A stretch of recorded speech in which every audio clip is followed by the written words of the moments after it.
Hey guys, welcome back to another YouTube video. And here I have, how do you pronounce your name, by the way? I really am curious because I want to do it right. Vic0tryona or Vico? Vico, okay. I'll call you Vico.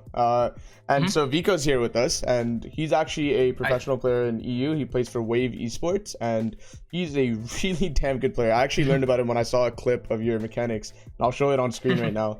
And it's just super impressive. And I know a ton of people want to learn how to get like this. It's actually one of the most important things, is to like hit really nice mechanics. And once you get to that skill level, things become easier.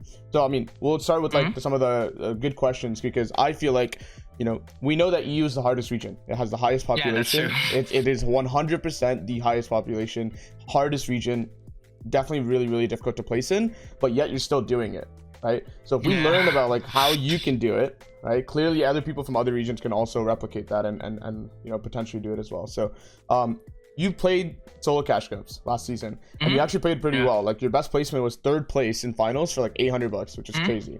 What do you feel like helped your success last season when you placed? Like, what was the biggest thing you felt like you did? I'm kind of what reviewed everything from my last solo cash caps, which like I got 110th, 120th, and all that. And basically, I also got a coach. His name's Vic0tryona. Yes. He was also a professional player back then in Chapter 1. I remember. So he basically just like helped me with all the dead side stuff and all that. Yeah. And coached me in the finals and all that, because it's kind of hard for me. So how much do you credit Raz to like helping you in solos, do you feel? I think like 95%. No way. To be Okay. honest. Yeah, he like made the drop map for me and everything, helped me with the drop spot. That's really good, because I feel like a lot of solo cash cups is purely based on like decisions, like the decisions you make, right? Like mechanics are important and all, but like purely like what you decide to do helps you like place, in my opinion. And I feel like that's the difference. Like back when you're placing like top 100 and couldn't break that break point, like once you got into making really good decisions, you got into the point where you started placing, right? And it shows. And actually Donnie in NA East, like that's exactly what happened to him, right? I don't know if you know who Donnie is in NA East. No, I'm not in the East right now. Yeah, you're fine, of course. I don't expect you to, but essentially he's a really mechanical player. He placed 3rd place. Like I coached him, and he placed 3rd place in finals as well. And the biggest difference, because like he was solely focused on like fighting and mechanics and all that, was I told him to make better decisions. Like we showed him like how to make better decisions, and the exact same thing happened. So like the lesson here is, in solos you really need to be focused on your decision making, obviously. And all those easy lobbies where like surge doesn't exist, dead side is super important. And like ask yourself, like, are you applying dead side, right? And I feel like that's something that a lot of people can benefit from. So obviously last season Spider-Man, right? Spider-Man was a very prevalent thing, very easy for a lot of people to place. What do you feel like is the biggest difference this season, now that we don't have that? What do you feel like is the meta now? I think like the meta is right now, it's probably just gonna be a car in like every end game. And like basically just cars and pets. Like a lot of people are probably just gonna land until it's gonna stay with that bot who sells pets. Probably like a lot of people are gonna land there and just try to land on car spots. It's like literally the only mobility. I hear you. So what about the cow catchers and the repair torch? Do you feel like they're gonna be important? I think the cow crushers are actually gonna get removed or like a little bit nerfed, because right now they're kind of OP. They're OP breaking walls instantly and all that. Yeah, definitely. It's a little unplayable at this point because of cow catchers, for sure. It's kind of hard in the castles right now, man. No, 100%. Okay, so 5 players up. think about like the 0 PR player. Like maybe you've had conversations with them. Maybe you've heard like these beginner players, and obviously everyone starts off that way. Like you and I have started out that way. Raz has started off that way. Everyone starts off that way. Like didn't know what to do, how to learn. What sort of general advice would you give a 0 PR player to help them succeed in solo cash cups? First thing I would do is like try to find a solo custom server and just try to play it like every day, like once or twice a day. And just watch review the games of the customs, and also like play solo arenas to help you get done with the pressure. To help like pressure, box head, and all that stuff.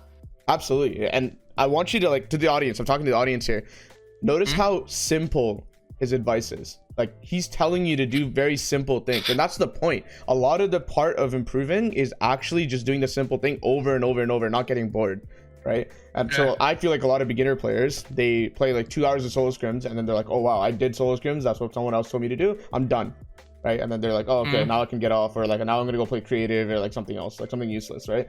But I personally believe like it's just doing the boring thing over and over and over and over, and actually just learning from it over and like actually putting in the hours. So that's something that I noticed. Like a lot of pro players, they actually give really simple, straightforward advice, right? They don't like, it's not complicated. You just have to actually put in the time for solo scrims. Like do the effort to go and find a solo scrim server if you haven't already. But put the code in your game and play the solo scrim. Like, that's it. Like it's actually that easy. You just need to do that for like weeks on end, and you will place. You will definitely get better. Yeah. Okay, so let's move on to duos, because you actually had a very impressive placement in duos as well. You made it to grands in EU, by the way. You got 28th place, and you made money, and that's very impressive. So really open-ended question, what do you feel like defines a good duo? Like what should you be looking in a duo if you feel like and like in a duo you have to be looking like on someone who has like trusts you, and like also hears to like your calls, like in an end game where you call like, this is completely free, bro, just trust me on that. And like if the person does not trust you, like that's not a good duo, because he's just 100%. Scared of fighting something that's like can save you the whole game and maybe also win it to you. 100%. And just to add on to your like answer, because I think it's a really good answer, a lot of people think that like you have time to discuss stuff in a duo game, like an actual end game, for example. You don't have time to discuss. That's why trust is so important. Right? So like when someone says something, you just have to trust that they made the right decision. You can't just like go back and like start analyzing, oh, like is this the right decision? No, I don't like it. Like you just have to do it, right? And I really like that. I think that's actually a underrated answer. Not everyone actually answers that. Honestly, trust is so important. Like as soon as the trust is broken, like it's done. Like it's wraps. You can't actually. You can just split it and look for a new one. You can't fix that. In endgame specifically, what do you feel like is the most important thing in duos? It's probably just gonna stay ahead and try to claim like maybe low ground, because like low ground was like last season was the OPest thing you could have gotten. Like if you had low ground, you just basically won the game, or high ground. Just try to claim like one full layer, maybe mid ground, high ground, or low ground, and just try to have that for the like completely end game. Like from second moving on, you go height or like stay low ground. I agree. And like let's say you're in like second or third moving and you have a lot of mats. A lot of beginner players or amateur players, they suck at staying ahead, and I feel like that's why they mess up. Because like once you lose that, once you lose your layer, and like once you can't stay ahead anymore, it becomes very difficult to stay alive, because then everyone has edits on you. Like it's tough. Right, so it's really claiming space and making sure you're always ahead of zone when you have mats. How would you sort of approach this season if you didn't have mats as a duo? What would the most important thing be? Like if cow crusher stay in the game, I would just probably like walk in like in some duos back and just put a cow crusher there and kill them with that. But like in the end game, like if you have a controller duo mate, just let them carry like 2 combat SMGs. It's just gonna be literally though. Actually, it's the matter. I don't know. And you just carry like maybe a stinger or something, and just random people, just the OPest thing you can do at the moment. Agreed. It's always like that. If you have like 0 mats, just go on low ground, because you can't stay height or mid ground. You're just gonna die insta. Agreed. You need to like lurk on low ground. I 100% agree with you. Okay, so here's a question that a lot of people have like different answers for, but I'm curious your take on it. Do you believe there should be an IGL in duos, a hard IGL? Yeah, I would say. Okay, and why is that? Because like of the decision making of the person. Like if 2 people make the decision to go that side, it's like gonna be the same. But if one decides to go the other side of the zone, and the other one decides to go that side, it's just gonna be a conflict in the duo, and can like really mess up the vibes right there. Just throw the game which you could have qualled with or made earns with, depends. It goes back to your other answer of trust, right?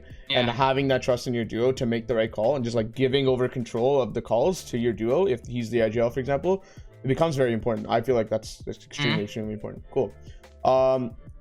What general advice, it's sort of the same question I asked in solos, but what general advice would you give a 0 PR player to help them succeed in duos specifically? Should they find, so here's the thing, here's the advice I give to start off, just to let you know here about it. So I tell people to focus on solos if they're a beginner, and the main reason that's the case is because if you're a 0 PR player, you can only find 0 PR duos, and in my opinion that's not worth your time, right? It's like whatever, right? Like sure you can play duos and stuff, but go ahead. It can sometimes be like really good to have a 0 PR duo and also have 0 PR, because you can improve together and all that.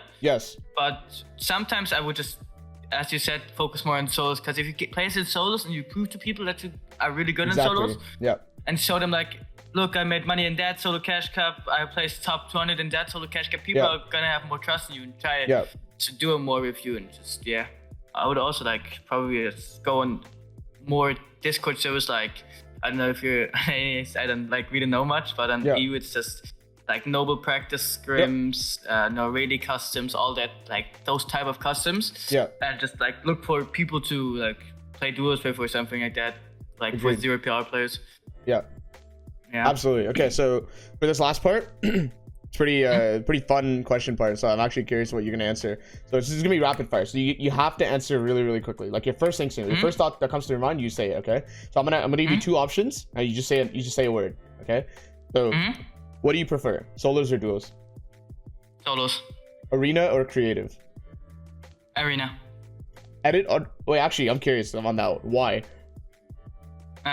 Because arena is way more fun, and you learn to like W key and all that stuff, and just basically can try out stuff that you would normally do in creative, and just feel more confident, like W keying and solo cash caps and all that stuff with the meta.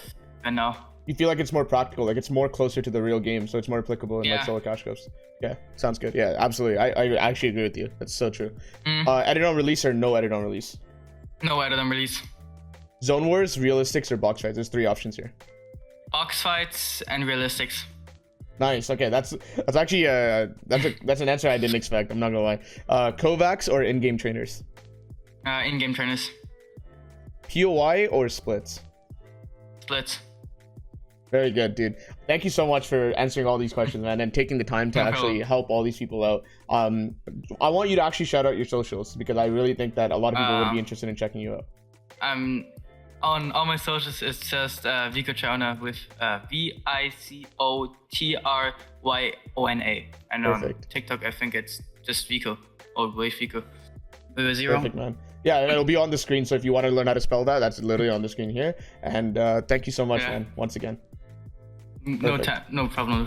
It was really fun.